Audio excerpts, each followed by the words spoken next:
poussez, criez, poussez, criez. Que vous puissiez pousser des cris de joie. J'y arrive. Alléluia. Gloire à Dieu. Gloire à Dieu. Nous étions en train de voir sept clés pour la stabilisation de nos finances. Nous étions en train de voir 7 clés pour la stabilisation de nos finances. Nous avons vu la première clé, le travail. La vision. Deuxième clé, le travail. Troisième clé, la diligence. Nous étions à la quatrième clé, l'excellence. Alléluia. Et on a dit que l'excellence, c'était la qualité dans son degré imminent. Amen. La qualité dans son degré imminent.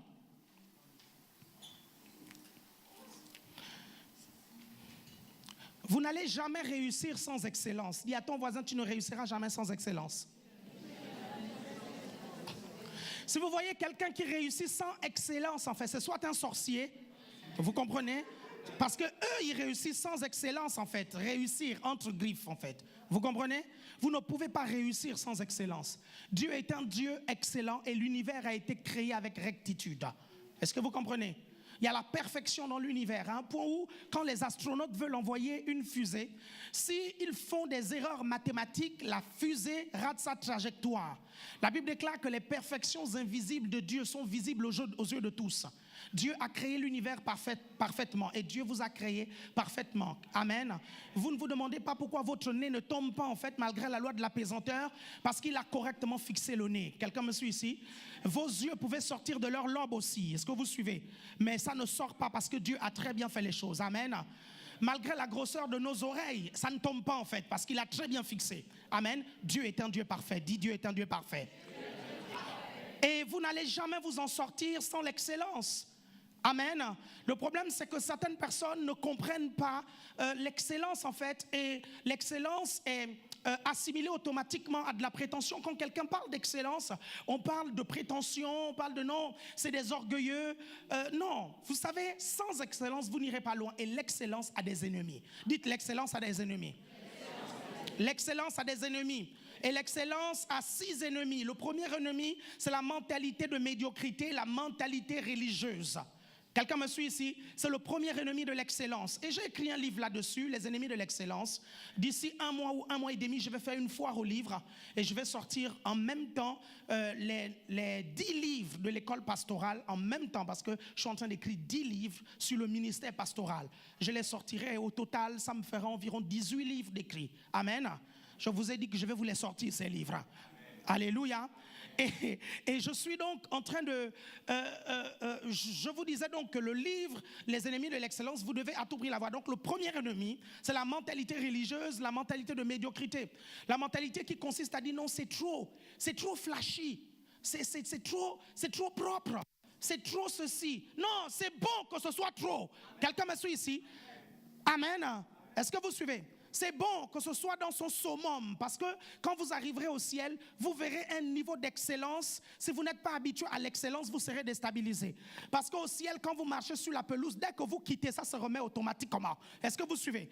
Vous savez qu'il y a des arbres au ciel. Dès que vous cueillez un fruit au ciel, il y a un fruit qui repousse automatiquement, parce que le ciel ne supporte pas le désordre. Et Lucifer a voulu un jour amener le désordre au ciel. Il a été propulsé. Il a été jeté au ciel. Et Jésus a décrit sa chute vertigineuse. Il a dit... Et je voyais Satan tomber du ciel comme un éclair, tellement rapide. Quelqu'un me suit ici? Amen. Si vous êtes en haut sans excellence, vous tomberez très rapidement comme Lucifer. Et l'excellence est d'abord intérieure avant d'être extérieure. Amen. Écoutez-moi bien, si vous changez votre intérieur, votre extérieur changera. C'est ça la clé. Mais si vous changez votre extérieur sans changer votre intérieur, vous finirez par tomber. Dites amen 2 fois. Le premier ennemi, c'est ça. Vous devez changer votre mentalité et enlever la mentalité de médiocrité. Amen. Vous savez, vous pouvez avoir très peu d'argent, mais dès l'instant où vous avez la mentalité excellente, vous saurez utiliser cet argent-là pour que l'argent puisse vous servir de façon excellente. Amen. Le deuxième ennemi de l'excellence, c'est la négligence. Le deuxième ennemi de l'excellence, c'est la négligence. La négligence. Le fait de ne pas bien faire les choses. Vous faites une première chose et après vous dites non, ça c'est bon, ça peut passer. Non, ça peut passer comment? Ça ne peut pas passer. Soyez parfait comme votre Père Céleste est parfait. Si vous avez fait un peu l'école, vous savez très bien que parfois le chapitre que vous avez négligé dans vos révisions, c'est celui-là qui vient en fait. Et les premiers de la classe savent très bien qu'il faut tout réviser. Les premiers de la classe ne négligent rien, ils révisent tout, même l'introduction, ils révisent. Vous êtes toujours avec moi? Est-ce que vous êtes toujours avec moi? Je suis très bien placé pour vous le dire. J'ai été 8 fois premier de ma classe. Est-ce que vous suivez? Oui. Oui. 8 fois premier de ma classe. Et ça, c'est la période où tu ne négliges pas l'anglais, tu ne négliges pas les mathématiques. Vous suivez, les gens excellents ne disent pas les choses stupides comme je n'aime pas les maths, je n'aime pas l'anglais. Les gens excellents, ils aiment tout. Ils sont bons partout. Parce qu'un bon premier, il est incollable. Est-ce que vous comprenez? Incollable. Vous êtes toujours avec moi? La Bible dit vous serrez la tête et non la queue. La Bible n'a pas dit vous serrez la tête dans 9 matières et il y a une matière où on vous battra mais vous gagnerez tout quand même. Non, vous serrez la tête et non la queue. Vous comprenez? Même en EPS, vous serrez la tête et non la queue. Alléluia. Même en sport, vous serrez la tête et non la queue. Moi, j'avais un sérieux problème avec le dessin. J'avais un sérieux problème avec le dessin parce que au CM2, j'étais tout le temps deuxième. Parce que le premier me battait en dessin. Et j'ai compris que l'astuce pour être premier, c'est de maîtriser toutes les matières. Écoutez, René Descartes dit, j'ai l'habitude de vous dire que le bon sens est la chose au monde la mieux partagée. Amen. Je vous le dis tout le temps. Discours de la méthode, chapitre 1, première phrase. Ok? Donc tout le monde est intelligent. Vous avez l'intelligence pour comprendre les mathématiques. Vous avez l'intelligence pour comprendre l'anglais. Vous avez l'intelligence pour comprendre toutes sortes de matières. Écoutez, si vous êtes dans cette classe-là, c'est qu'il y a une commission qui vous a qualifié, qui a dit que vous pouvez affronter toutes les matières qui sont là. Est-ce que vous comprenez? Je le redis. Si vous êtes dans cette classe, une commission a décidé que vous êtes qualifié pour toutes les matières. Alors vous acceptez. Amen. Et vous devenez premier. Ne négligez rien du tout. Rien. Même dans la préparation de vos prédications, ne négligez pas. Même dans votre lead, ne négligez pas. Parce que vous ne savez jamais le chant que le peuple va apprécier. Vous savez la réaction du peuple, vous ne pouvez pas l'anticiper. C'est quand vous êtes devant en fait que vous anticipez, que vous voyez maintenant la réaction du peuple. Parfois le chant que vous avez bien travaillé, bien bossé, celui-là vous dites ça, le peuple va aimer. Vous venez vous doser, le peuple n'aime pas. Et parfois dans une prédication c'est la même chose. Vous préparez des choses, il y a une révélation, elle bouillonne dans vos cœurs. Vous dites non, ça quand je vais sortir, ça ils vont se lever. Mais vous pointez devant, vous sortez, ils ne se lèvent même pas un peu. Est-ce que vous suivez? Et quand vous dites autre chose en fait, ils se lèvent. Et à la fin de la prédication, tu dis mais ils se sont même levés, pourquoi à ce niveau-là? Je ne vois même pas la force de cette révélation. Est-ce que vous comprenez? Vous ne négligez rien du tout. Le premier ennemi de l'excellence, le deuxième ennemi c'est la négligence. Vous êtes toujours avec moi? Si vous êtes avec moi, faites comme ceci. Ok? Si vous êtes avec moi, dites on est avec toi, pasteur. Le troisième ennemi de l'excellence, c'est la précipitation. La précipitation. On se précipite à faire les choses. On ne planifie pas. Vous devez comprendre que la planification, c'est le gage de l'excellence. On planifie sa vie, on planifie son couple, on planifie ses projets, on planifie même sa vie spirituelle. Tout se planifie. Quelqu'un me suit ici? Dieu, avant de créer le monde, en fait, il a planifié. Avant de créer l'homme, vous comprenez? Il a dit, faisons l'homme à notre image. Est-ce que vous suivez? Il a planifié la création de l'homme, il n'a pas improvisé. Il a dit, cette tête que nous créerons, il aura un nez comme j'ai un nez, il aura des yeux comme j'ai des yeux, il aura des mains comme moi, il régnera sur la terre comme je règne au ciel. Amen. Dieu a planifié. Et lorsqu'il a décidé même de créer la femme, il a planifié. Vous comprenez? Vous savez, quand la Bible dit qu'il a créé l'homme, c'est pas le même mot en fait qui est utilisé pour la femme. C'est deux mots hébreux différents en fait. Vous suivez? Le deuxième mot en fait qui consiste dans la création de la femme signifie correctement dessiné et correctement bâti. Est-ce que vous comprenez? Est-ce que vous comprenez, chère femme, que Dieu a pris le temps de vous dessiner? Est-ce que Dieu a pris le temps? Est-ce que vous comprenez pourquoi vous les troublez en fait? Vous êtes toujours avec moi? Vous êtes toujours avec moi? Dieu planifie les choses. Et si vous ne planifiez rien du tout, bien aimé, la majorité des personnes là où ils sont aujourd'hui, c'est parce qu'ils se lèvent, ils vivent au jour le jour. Ils se lèvent le matin, ils vivent au jour le jour. Ils ne savent pas. Planifiez votre vie. Amen. Pour que votre vie ne soit pas quelque chose d'inconnu, comme je vous ai dit la semaine dernière.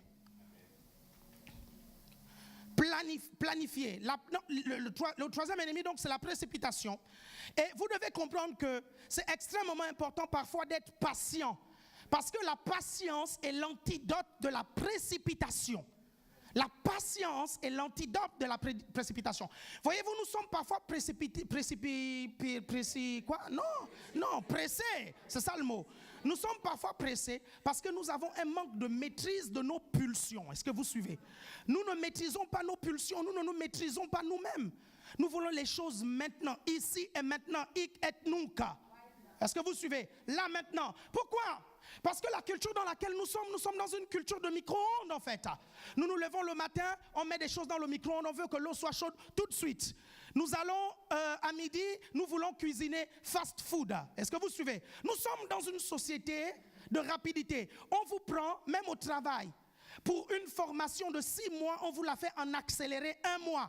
Et l'entreprise s'étonne que vous fassiez des erreurs. Et parfois même, on vous vire à cause des erreurs dues au manque de formation. Pourquoi? Parce qu'on est dans une société fast-food. On veut que les choses se fassent vite, vite. Quelqu'un me suit ici? Et même aujourd'hui dans des églises, en fait, les cultes se font maintenant très vite. Ça devient aussi des cultes fast-food. Et très souvent, même dans notre vie de prière devient une vie de prière fast-food, en fait, très vite. On veut prier, Seigneur, merci, je te remercie pour tout Nzambi Sakumunan Pangi. Et vous dites tout ce que vous voulez. Est-ce que vous voyez? Vous faites le signe de croix. Non. Patience. Patience.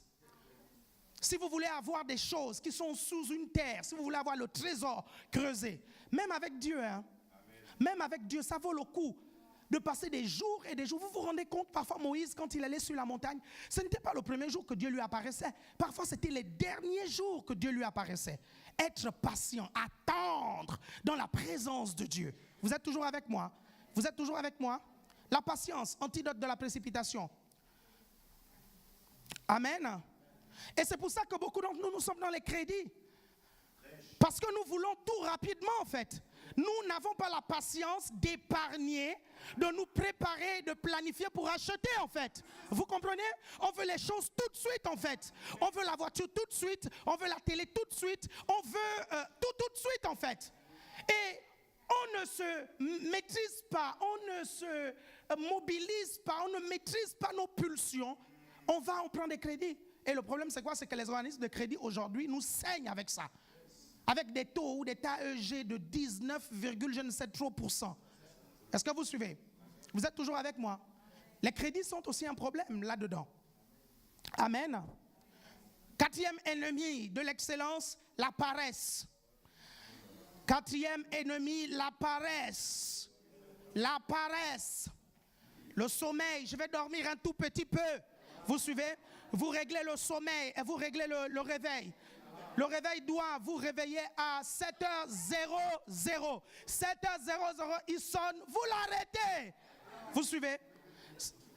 7h15, il ressonne, vous l'arrêtez encore. À 8h30, vous devez être au travail. Vous suivez? Mais à 8h28, vous êtes encore sur le lit et vous êtes large. Vous suivez? Vous dites non, là, je suis large, je peux, ça c'est faisable. C'est faisable, c'est faisable. En 2 minutes, je peux être au travail. C'est faisable.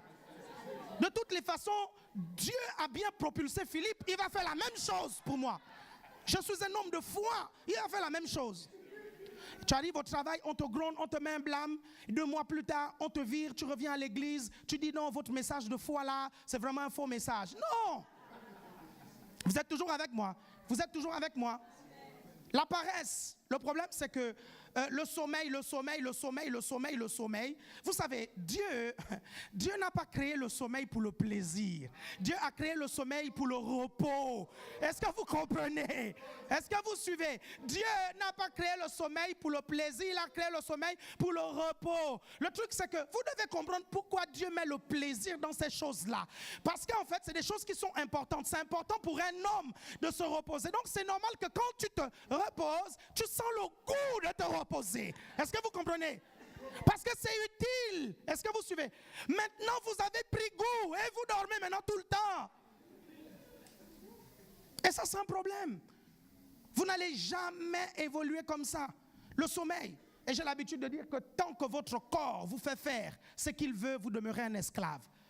Parce que votre esprit doit contrôler votre corps. Amen. Alléluia. Vous êtes toujours avec moi? Vous êtes toujours avec moi? 5e ennemi, le retard.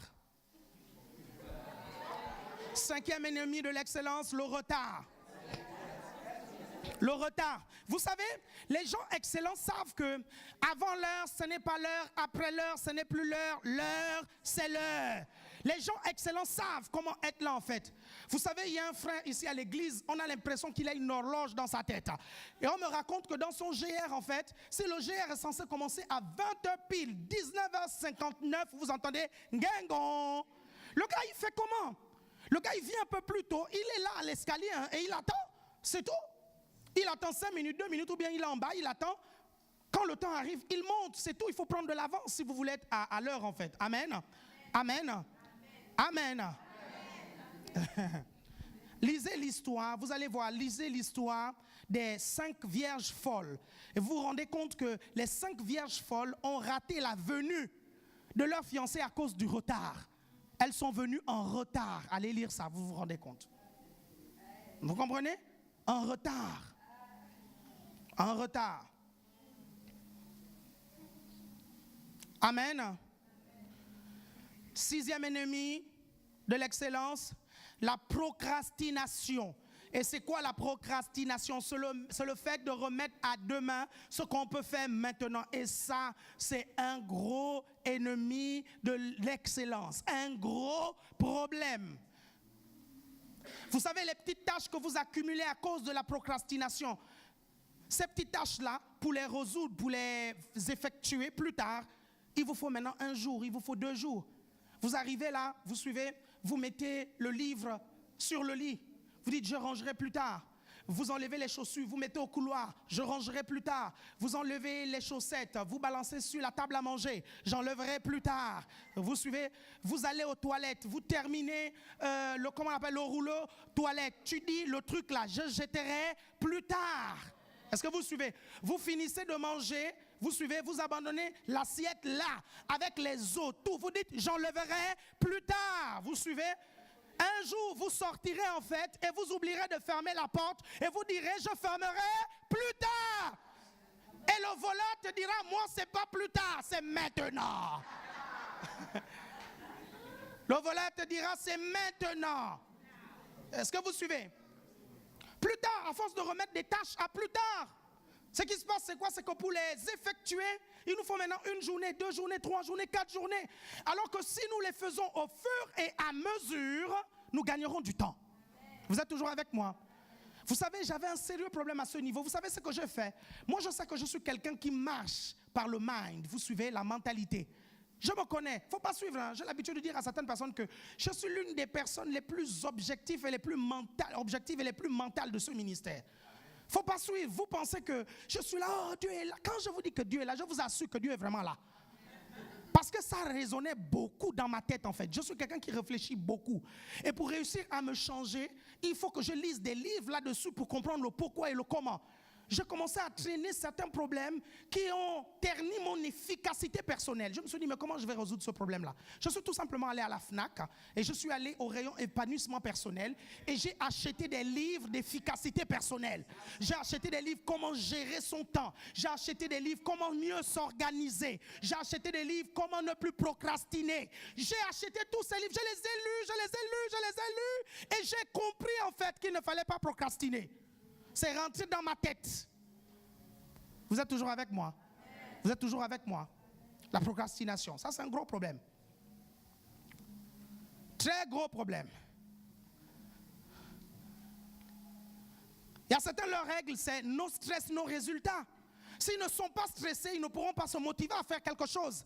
Ils attendent, ils ont 1 semaine pour faire un truc, ils attendent le dernier jour. Le dernier jour. Parfois même, il y a certains qui attendent la dernière heure pour le faire en fait. Parce que c'est le stress qui les pousse à avoir des résultats en fait. Changez ça. Est-ce que vous comprenez? Prenez autorité sur ça, c'est pas normal. Priez pour ça en fait. Non stress, non résultat. Vous êtes toujours avec moi? Ça sont les ennemis de l'excellence. Et ça, c'est ça qui bouffera l'excellence dans votre vie. Amen. Alléluia. La 5e clé, c'est ça? Non, je vous explique. Je vous ai parlé de l'excellence. Et dans l'excellence, il y a les ennemis de l'excellence. Après l'excellence, voilà, 5e clé, la persévérance. Et vous prenez Luc 8, 15. Luc 8, 15. Et quelqu'un d'autre prend Romains 5, 3 à 4. Je vais m'arrêter là sur la persévérance et nous allons parler de la persévérance. Parce que vous savez, ce n'est pas pour rien que ce mot existe dans le dictionnaire et de surcroît, il existe dans la parole de Dieu pour une raison. Voyez-vous, les mots qui existent, c'est parce qu'il faut qu'on les conjugue ou il ne faut pas qu'on les conjugue. Vous êtes avec moi? C'est parce que ce sont des réalités de la vie. Vous êtes avec moi? Persévérance. Tu es déjà. Donnez-lui un micro. Luc 8, 15. Luc 8, 15, il va lire.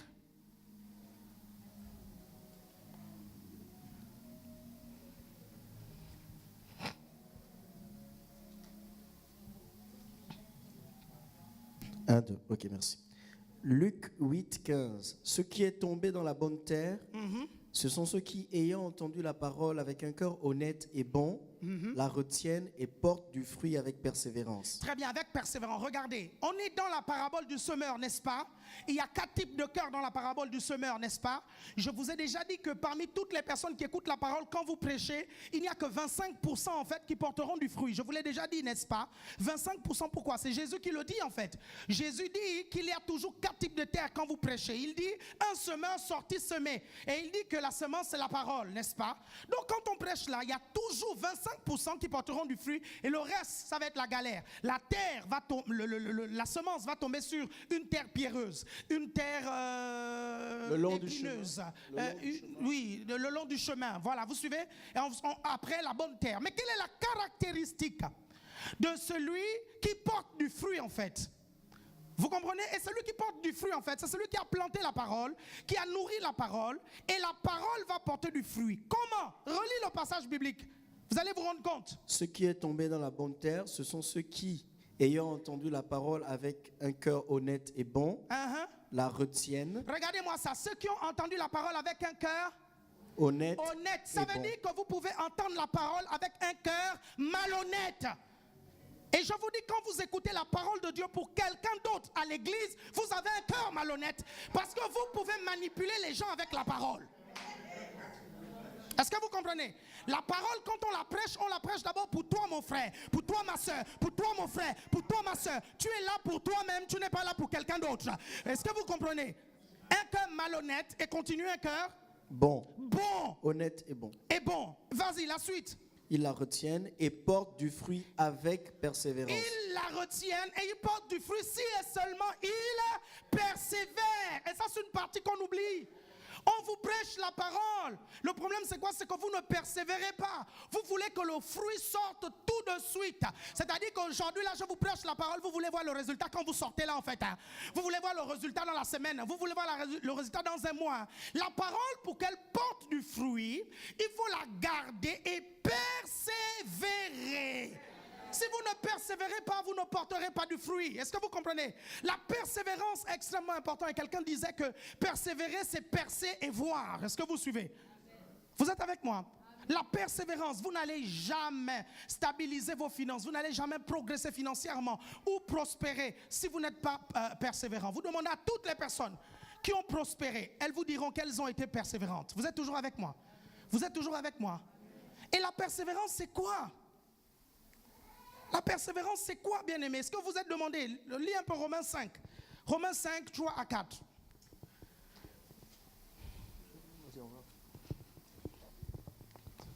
Romains 5, 3 à 4. Bien plus, nous glorifierons même des afflictions, sachant que l'affliction produit la persévérance. Continue. La persévérance, la victoire dans l'épreuve, et cette victoire, l'espérance. Redis encore. Relis encore. Relis encore. Bien plus, nous nous glorifierons même des afflictions, sachant que l'affliction produit la persévérance. Regardez-moi ça. Affliction, c'est quoi? C'est les galères. Est-ce que vous comprenez? Affliction, ce sont les pressions de la vie. Est-ce que vous comprenez? Quelle est notre attitude en face des pressions de la vie, en fait? Est-ce qu'on se plaint? Est-ce que vous suivez? Ou bien est-ce qu'on persévère? Est-ce que vous êtes toujours avec moi? Il dit lorsqu'il y a des afflictions, nous nous glorifions. Pourquoi? Parce que les afflictions amènent la persévérance. Et qu'est-ce que la persévérance amène? Continue, vas-y, lis. C'est le verset qui le dit. La victoire. Nous nous glorifions des afflictions, sachant que l'affliction produit la persévérance, la victoire dans l'épreuve. Très bien. Et cette victoire, l'espérance. Très bien. Ça veut dire quoi? Ça veut dire que sans affliction, il n'y a pas de persévérance. Sans persévérance, il n'y a pas de victoire. Est-ce que vous comprenez ce que je suis en train de vous dire là? Est-ce que vous suivez? Est-ce que vous suivez? Est-ce que vous suivez? Vous comprenez? Sans affliction, il n'y a pas de persévérance. Vous ne pouvez pas venir me dire, pasteur, je persévère alors que tu n'as pas d'affliction. Tu persévères dans quoi en fait? Dis-moi un peu. Hein? Parce que pour me dire que tu persévères véritablement, montre-moi tes afflictions et je saurai que tu persévères. Quelqu'un me suit ici? Quelles sont tes afflictions? Vous êtes toujours avec moi. Et il dit que les afflictions doivent être un sujet de se glorifier. Pourquoi? Parce que ça travaille la persévérance dans notre vie. Est-ce que vous êtes avec moi? Bien aimé, nous sommes toujours là à trouver des excuses. Nous trouvons toujours des excuses à tout quand nous ne réussissons pas, quand nous n'excellons pas. Nous trouvons toujours des excuses. Et Dieu ne veut pas que nous trouvions des excuses. Est-ce que vous comprenez? Parce que les excuses sont nourries par les plaintes et les murmures. Est-ce que vous suivez? Nous murmurons parce que nous ne voulons pas persévérer. Vous êtes toujours avec moi? Nous ne voulons pas persévérer. Et c'est un verbe qu'on n'aime pas conjuguer parce que l'homme tout naturellement n'aime pas les afflictions. Pourquoi ils n'aiment pas les afflictions? La majorité des personnes, ils regardent à la vue en fait. Est-ce que vous suivez? Et c'est que leur vue les renvoie, ils détestent ça en fait. Ils n'aiment pas ça en fait. Quand ils vont sur leur compte et ils voient moins de temps, ils détestent ça, ça met des pressions en fait. Lorsqu'ils viennent autour, ils rentrent dans leur voiture, la voiture s'arrête encore en route. Ils n'aiment pas ça, ils regardent à la vue, ils sont à la vue en fait. Est-ce que vous suivez? Et ça vous oppresse, et tant que vous regardez, tant que vous marchez par la vue, vous serez toujours oppressé. Toujours et toujours. Toujours et toujours. Vous n'aimez pas les afflictions? Tout le monde va passer par les afflictions. Tout le monde. Et on peut trouver des excuses, bien aimés. Je pouvais trouver des excuses pour ne pas aller à l'école. Est-ce que vous comprenez? J'avais toutes les excuses réunies. Vous comprenez? Déjà, j'avais des excuses pour le rejet. Est-ce que vous comprenez? Je vais vous raconter mon histoire. Et j'ai l'habitude de vous raconter mon histoire. Parce que vous savez, les gens qui souffrent de rejet et qui ont des déficits émotionnels trouvent toujours des excuses. Oui, notre passé nous aide à comprendre pourquoi nous vivons cela, mais ça ne doit pas nous servir d'excuse pour ne pas évoluer. Est-ce que vous comprenez? Nous analysons notre passé pour analyser, pour avancer. Ce n'est pas pour trouver des excuses en fait. Parce que tout le monde peut trouver des excuses. Est-ce que vous suivez? Le rejet, nous tous, on l'a vécu en fait. Dès notre bas âge, je peux vous raconter mon histoire. Mon père était il était ailleurs, au service militaire. Il nous a laissés chez la belle famille. Et on était maltraités. Est-ce que vous comprenez? On était maltraités. Ma grande soeur m'a raconté tout dernièrement encore les choses qu'on vivait en fait. Un jour, elle allait à la pêche avec les cousines. Et quand elle revenait de la pêche, elle avait le poisson qu'ils avaient attrapé. Et elle m'a trouvé au bord de la route, abandonné, vous suivez, abandonné au bord de la route, là où les voitures passent. J'étais là, je rampais au bord de la route. Les beaux-parents, vous suivez, de ma mère, n'ont même pas pris soin de moi ni de ma soeur. Ma grande soeur a abandonné le panier où il y avait le poisson. Elle a couru vers moi, elle m'a soulevé et elle est partie. Et elle s'est fait tabasser par les cousines parce qu'elle a balancé le truc de poisson rien que pour me sauver. Le rejet? J'ai toutes les raisons de me sentir rejeté. Est-ce que vous comprenez? J'ai toutes les raisons. Mais je ne vais pas rester dedans. Est-ce que vous comprenez? Je ne vais pas rester dedans. J'ai toutes les raisons. Vous suivez? Toutes les raisons. En arrivant ici en France, comment j'ai fait pour travailler mon accent? Vous venez chez moi, tout le monde personnes ne parlent pas bien français, vous comprenez? On met des lui et des là où il ne faut pas en fait. Là où il y a des e, on dit eh, là où il y a des e, on dit e. Est-ce que vous suivez? J'avais toutes les raisons de ne pas parler français. Qu'est-ce que j'ai fait? J'ai bossé, vous comprenez? J'ai bossé, j'avais toutes les raisons de ne pas faire l'école. Quand chaque rentrée scolaire, on te donne 15 € de fourniture, alors que tu es dans une classe où on doit te donner au minimum 300 € en fait. Vous suivez? Et le matin, on te donne rien à manger. Tu dois aller discuter le bus scolaire. Je dis bien discuter le bus scolaire. Je ne dis pas prendre le bus scolaire. C'est-à-dire que si tu n'es pas fort pour rentrer, tu rates le bus et tu arrives en retard. Je pouvais rentrer chez moi et dire je ne vais pas à l'école. J'avais des raisons d'abandonner l'école. Est-ce que vous suivez? Au CM2, on me tapait tellement. Au CM1, on me tapait. Un jour, je fais une bêtise. Ma maîtresse, vous suivez, elle est venue en classe. Elle a dit, qui a étudié la leçon?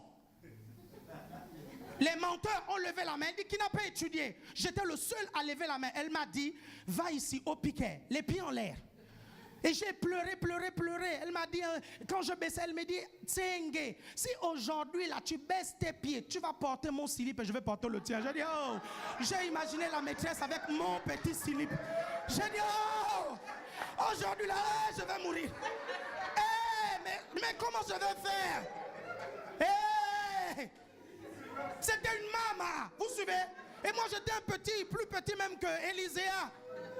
Elle me demandait là quelque chose d'impossible, il fallait donc que je reste. Ma soeur, vous suivez, ma cousine a arrêté l'école à cause de ce type de maltraitance. J'avais toutes les raisons. Vous suivez? Mais j'ai insisté. Et je suis venu en France. J'avais toutes les raisons de ne pas réussir. Ici en France. Je pouvais me trouver des raisons, vous suivez? Je n'ai aucun parent ici. Aucun. Est-ce que vous suivez? Aucun. Je n'ai que des amis. Aucun. Ni oncle, ni tante, ni cousin, ni grande soeur, ni papa. Personne ici en France. Vous en avez, vous vous plaignez. Vous suivez? J'avais toutes les raisons. Bien aimé, à un moment donné, arrêtons les excuses. Arrêtons les excuses. Je ne vais pas travailler parce que je suis noir. Il y a des noirs qui travaillent. Je ne vais pas travailler parce que je n'ai pas de papiers. Cherche bien. Ici à l'église, il y a des gens qui travaillent même s'ils n'ont pas de papiers. Cherche bien. Tu verras. Toutes les personnes qui ont réussi ont échoué d'abord. Ils ont échoué. Écoutez, Churchill a été rejeté de son parti politique. Vous suivez, à cause des désaccords idéologiques de 1929 à 1939. Mais il a été nommé Premier ministre. Abraham Lincoln a échoué plusieurs fois avant d'être président des États-Unis. Allez sur Internet, tapez les échecs d'Abraham Lincoln. Vous suivez? Il a échoué les élections, les premières élections législatives. Il a échoué, je ne sais pas, les sénatoriales ou je ne sais trop quoi. Sa petite amie est morte. Il a fait 2 ans de dépression chronique. Il s'est encore présenté, je pense, à la vice-présidence. Il a échoué. On a l'impression que la seule chose que ce gars-là a réussi, c'est l'élection présidentielle. Et quand il a gagné l'élection présidentielle, il a compris pourquoi il est passé par toutes ces afflictions. Parce qu'il a pris en fait la tête des États-Unis à une période où le Nord était divisé. Le Nord et le Sud étaient en guerre en fait. Est-ce que vous comprenez? Toutes les afflictions que vous vivez aujourd'hui vous préparent à faire face aux crises futures. Est-ce que vous comprenez? Tout ce que vous vivez aujourd'hui, ça vous prépare à faire face aux crises dans votre famille, aux crises dans votre entreprise, aux crises dans votre église, aux crises dans votre quartier. Ne négligez pas ces afflictions-là. Parce que Joseph a dû passer par le puits, il a dû passer par le désert, il a dû passer par Potiphar, il a dû passer par la prison, parce qu'il devait diriger l'Égypte en cas de crise, en période de crise. Et il ne fallait pas des mauviettes. Est-ce que vous suivez? Dieu ne forme pas des mauviettes et des lâches. Est-ce que vous comprenez? Il forme des hommes forts. La Bible dit que les lâches, leur place est dans les temps de feu et de soufre. Nous trouvons des excuses dans tous les domaines. Tous les domaines, on trouve des excuses. Bien aimé, alors qu'il faut persévérer. Il faut se battre. Il faut continuer jusqu'à ce qu'on voit. Bien aimé, on a tout pour réussir ici dans cette église. On n'est pas les plus malheureux ici à Paris. Oui, on stagne à un certain nombre, oui. Mais je connais des amis qui ont démarré le ministère en même temps que moi. Aujourd'hui, ils ne passent même pas 15 membres. Ils n'ont même pas les revenus que nous avons en fait. Est-ce que vous imaginez le nombre de personnes qui envient, les pasteurs, qui envient la CER? Vous imaginez? On est là toujours, on se plaint, hein, on n'avance pas, on tourne en rond. Vous avez des enseignements, vous avez l'onction, vous comprenez? J'ai été dans une église où il n'y avait pas les histoires de disciplats, machin, tout ça. Tu viens seulement aux réunions de la semaine pour être enseigné, c'est tout, point final, le reste tu te débrouilles. Vous, c'est correctement organisé, correctement structuré. Je dis, à un moment donné, bien aimé, il faut s'asseoir et remercier le Seigneur pour ce qu'on a, s'il vous plaît. Remercions le Seigneur pour ce que nous avons. Vous comprenez? Ne confondez pas aspiration avec excuse. L'aspiration est nourrie par la foi. Les excuses sont nourries par les plaintes et les murmures. Les excuses sont un sentiment négatif. L'aspiration est positive. Ça nous mène vers le haut. Oui, bien sûr que nous ne devons pas nous contenter de ce que nous avons. Alors, nous devons aspirer et non nous plaindre. C'est deux choses différentes. Les plaintes sont toujours accompagnées des murmures. Mon mari là, vraiment, mon mari là, il est vraiment... Est-ce que tu sais qu'il y a des femmes qui n'ont pas de mari?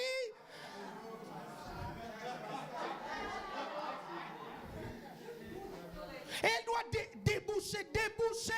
Sa douche qui est bouchée toute seule. Elle est là, elle pleure. Si seulement j'avais un mari. Si seulement j'avais un mari. Tu as une femme et tu te plains. Ma femme ne fait pas ceci, ma femme ne fait pas cela, Je vous assure, en tant que pasteur, j'ai vu les différents niveaux de mari et les différents niveaux de femmes. Je vous assure, il y a des femmes terribles. Terribles.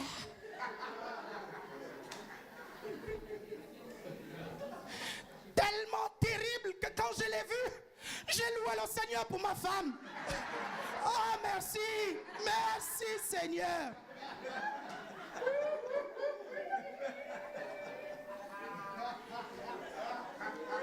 J'ai loué Dieu. Oh, Jésus.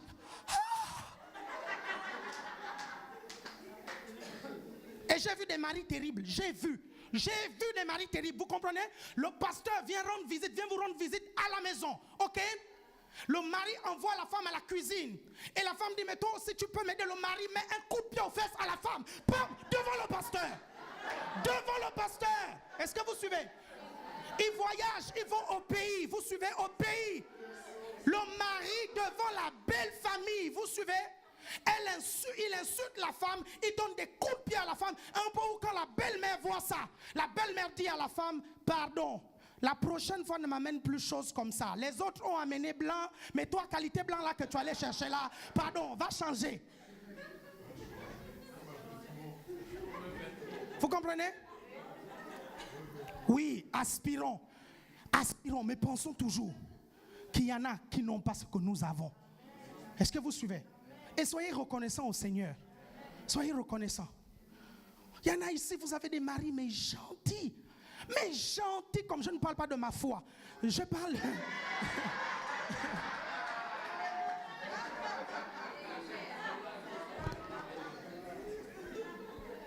Mais gentil, parfois vous avez des femmes, mais gentil quoi? Vous suivez? Vous avez déjà le gâteau et la crème. Vous faites les histoires parce que vous cherchez la cerise sur le gâteau. Frère, mange d'abord le gâteau et la crème. Vous comprenez? Avec le temps, la cerise viendra. Et il y a des gens qui font des histoires rien que pour la cerise.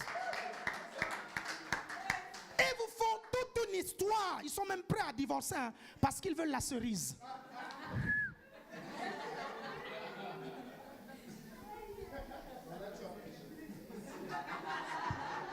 Moi, je bénis le Seigneur. Honnêtement, je regarde, j'aspire à plus. C'est clair. J'aspire à plus. Mais honnêtement, je remercie le Seigneur. Je remercie le Seigneur pour les gens que Dieu m'a donnés. Pour les collaborateurs que Dieu m'a donnés. Pour le peuple que Dieu m'a donné. Pour l'église que Dieu m'a donnée. Oui, je veux plus. Bien sûr que j'aspire à plus. Et c'est pour ça que je vous pousse. C'est pour ça que je veux qu'on aille plus. Parce qu'il y a plus.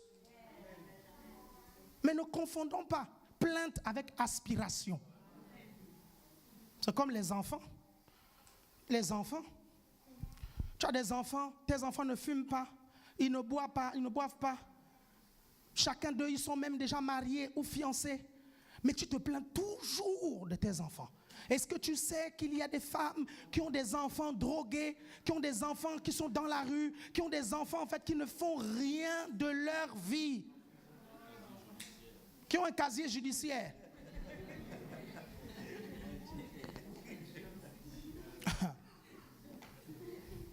Quand je pense à Dieu, non, je le remercie. Je dis merci Seigneur parce que tu as choisi que je naisse dans cette dispensation. Beaucoup d'entre vous ici, si vous étiez nés à la dispensation de la loi, vous serez déjà morts. Morts, vous là, morts, beaucoup ici. Morts par lapidation, morts par éloignement, morts. Morts. Ça, c'est très simple pour que je remercie le Seigneur. Je dis, Seigneur, merci. Je suis né dans la dispensation de la grâce. Est-ce que vous suivez? Pour demander pardon, il fallait amener des chèvres. Nous là, on peut demander pardon quel que soit l'endroit. En plus, la chèvre, et tu dois aller quelque part et quelqu'un d'autre va faire l'expiation de tes péchés. Je remercie le Seigneur. Dans le bus, je peux demander pardon. Quel que soit l'endroit, je n'ai pas besoin d'amener une chèvre pour ça. Est-ce que vous comprenez? Je remercie le Seigneur. Vous suivez? Donc quand j'ai quelques afflictions, vous suivez, je sais que c'est pour travailler ma persévérance. Alléluia. Je sais que c'est pour travailler ma persévérance. Écoutez, T.D. Jakes a eu une église de moins de 500 membres pendant plusieurs années. Plusieurs années, vous comprenez? C'est pour ça que T.D. Jakes est l'un des hommes de Dieu les mieux placés à parler de la persévérance. À un point où, vous savez, sa voiture, il la garait derrière l'église. Les membres du protocole, la voiture du pasteur était tellement vieille. Il y avait un trou dans la voiture. Donc quand il roulait, on voyait la route. Vous suivez? Donc les membres du protocole prenaient la voiture du pasteur et allaient la garer derrière parce que ça cassait le feeling de l'église. À un point, à un moment donné, il s'est retrouvé même dans un bar. Il a commencé à s'enivrer. Quelqu'un lui a dit, mais vous, je vous connais. Vous êtes pasteur, ne faites pas ça. Ne faites pas ça, c'est pas fait pour vous. Et il est parti en fait. Il a suffi d'une connexion. Une seule connexion après des années de galère, après des années de misère, mais des années d'affliction qui ont travaillé sa persévérance. Au moment où il avait envie de laisser tomber. Vous savez qu'il y a des gens qui laissent tomber près du but. Au moment où il avait envie de laisser tomber en fait. Tu as peut-être envie de laisser tomber. Tu ne sais pas. Tu es déjà près du but. Tu ne sais même pas. Tu as déjà envie de laisser tomber. Tu ne sais même pas. Peut-être que tu es déjà près du but.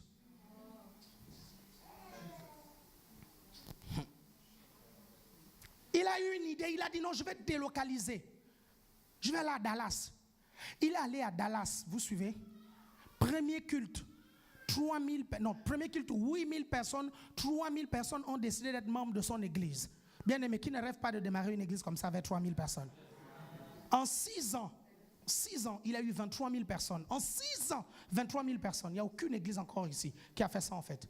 Bien aimé, vous ne savez pas, la Bible dit il n'y a point de commune mesure. Il n'y a point de commune mesure entre les souffrances du temps présent et la gloire à venir qui nous sera révélée. Il n'y a point de commune mesure, il n'y a point de comparaison, il n'y a pas de balance à faire. Bien aimé, la gloire qui nous est révélée sera plus grande que les afflictions par lesquelles nous passons. Est-ce que vous comprenez? Bien aimé, c'est un signe. Si Dieu nous fait galérer avec cette histoire de salle, il y a un signe, c'est un signe. Ça veut dire que Dieu nous prépare une de ces salles. Est-ce que vous savez qu'il y a des églises?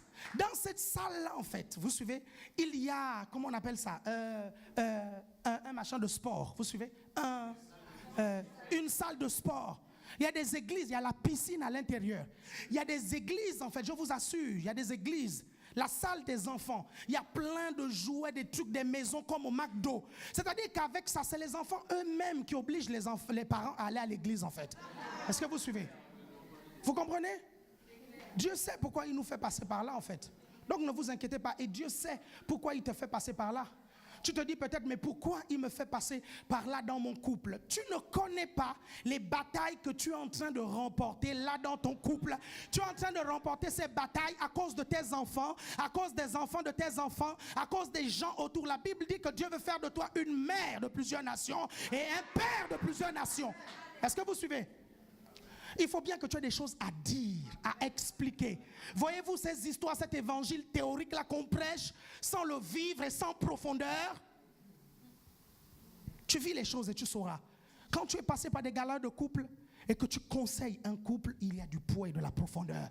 Parce que c'est du vécu, ce n'est pas les histoires de non, tu as lu un livre.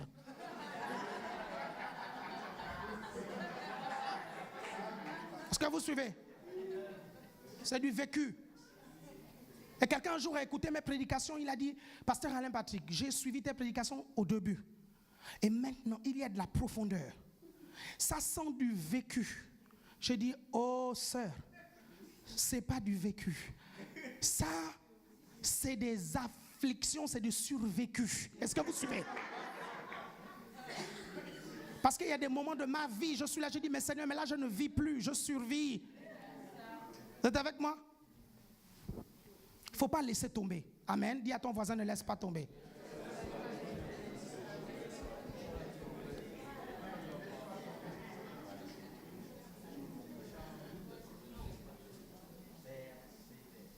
Amen. Et je vais terminer avec ceci. Le frère Olivier Choua dit souvent, si Dieu a mis un rêve dans ton cœur, écris-le, garde-le comme un trésor. Quoi qu'on dise, protège la vision avec passion. Faites avec moi. Dernière clé, je vais juste en parler 3 minutes. Oui, c'est la dernière, non? Oui.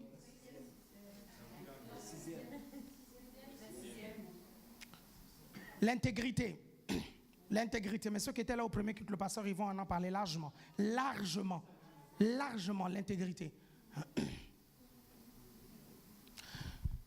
Regardez, je vais vous raconter une histoire triste. Qui connaît le pasteur Tibi Joshua? Pasteur Tibi Joshua. Il y a quelques mois, au mois de septembre exactement, il avait un immeuble dans lequel il abritait les gens. Les gens venaient à ses réunions et ils dormaient à l'intérieur en fait. Les gens dormaient dedans et après ils allaient recevoir la guérison. Vous vous rendez compte? Ils viennent là pour recevoir la guérison. Hein. Ils viennent, ils sont désespérés. Ils viennent pour recevoir la guérison, on les héberge quelque part. Ok? Vous suivez? En septembre, cet immeuble s'est écroulé. Bien écroulé. Tuant plus de 70 Sud-Africains. Est-ce que vous comprenez? Sans compter tous les autres morts. Il y a eu plus de 100 morts en fait. C'était tellement catastrophique. Je ne sais pas, mettez-vous un peu à la place des gens. Ils viennent parce qu'ils sont désespérés. Ils viennent chercher la guérison, on les tue. Est-ce que vous vous rendez un peu compte de ça? Vous suivez? Et ils meurent. Le staff du pasteur dit non, c'est Boko Haram. Non, c'est des trucs, machin. Les experts disent que le bâtiment a été construit pour abriter un étage. On a mis 2 étages. Vous vous rendez compte un peu de ça? Le problème, c'est quoi en fait? Quand on n'est pas intègre, on peut construire des immeubles avec une mauvaise fondation parce qu'on n'est pas intègre. Mais ne vous inquiétez pas, ça va s'écrouler plus tard. Dieu nous demande d'être intègre parce que l'intégrité doit être la fondation de notre prospérité. Est-ce que vous suivez? C'est pas la peine de dribbler, de machin, tout ce que tu fais là, tu triches là, et tu viens ici à l'église nous mentir en fait que non, je suis prospère. Tu comprends? Si c'est avec la triche, mais ne t'inquiète pas. Le voleur a 99 jours, le 100e, on l'attrape toujours. Ça, c'est vrai. C'est pour ça que Dieu aimerait que nous soyons intègres dans notre prospérité. Amen? Intègres. Il y en a qui disent non, vous pensez un jour, quelqu'un m'a posé la question au sujet d'un ami qui est prospère, il me dit non, tu penses qu'il y est arrivé sans triche? Je dis moi, il m'a dit qu'il n'a pas triché. Est-ce que vous suivez? De toutes les façons, quand vous respectez les règles et les principes, vous y arrivez. L'intégrité, dis à ton voisin intégrité. Vous prenez Proverbe 27, Proverbe 13, 6. Proverbe 27 et Proverbe 13, 6.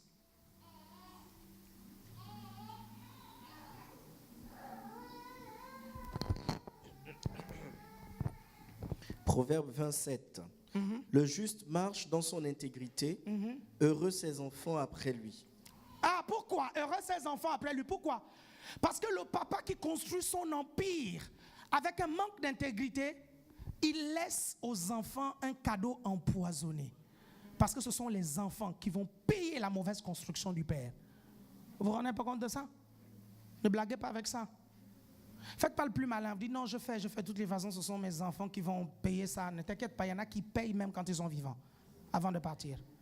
Donc construisez bien, alléluia, construisez bien. Et Dieu est prêt à vous bénir en respectant ses principes. Dieu est prêt.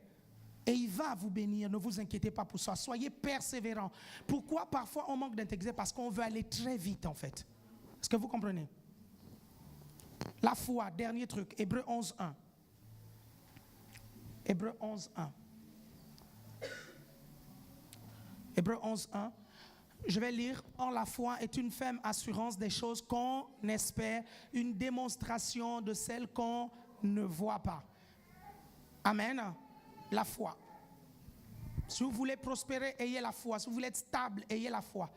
Parfois, l'ennemi viendra. Regardez l'exemple de Job. Lisez toujours l'exemple de Job, vous allez vous rendre compte. Job avait gagné, il était très prospère, mais à cause de la peur et la crainte, il a tout perdu. Et quand il a tout perdu, ses amis lui ont demandé de maudire Dieu. Même sa femme lui a demandé de maudire Dieu. À un moment donné, il va se révolter contre le Seigneur. Il va dire non, là c'est trop. Un seul homme ne peut pas vivre tout ça. Je suis malade, mes enfants sont morts, les machins. Attends, mais quand même, je suis désolé quoi. C'est quoi cette histoire? Et là, Dieu va lui apparaître. Il va lui dire, bon, comme tu veux m'enseigner, je m'assois. Dis-moi comment j'ai créé la mer. Dis-moi comment j'ai établi des bornes à l'univers. Dis-moi au fait, il y a combien de cheveux sur ta tête? Quand Job s'est retrouvé coincé comme ça, en fait, il a reconnu, il a dit non, tu es Dieu. Je te reconnais comme maître. Quand il a reconnu Dieu, la Bible dit qu'il a eu 2 fois ou 4 fois plus. Combien? 2 fois, hein? 2 fois plus que ce qu'il avait. Quelqu'un me suit ici? Restez intègre. Alléluia. Amen. J'aimerais que vous puissiez vous lever quelques instants.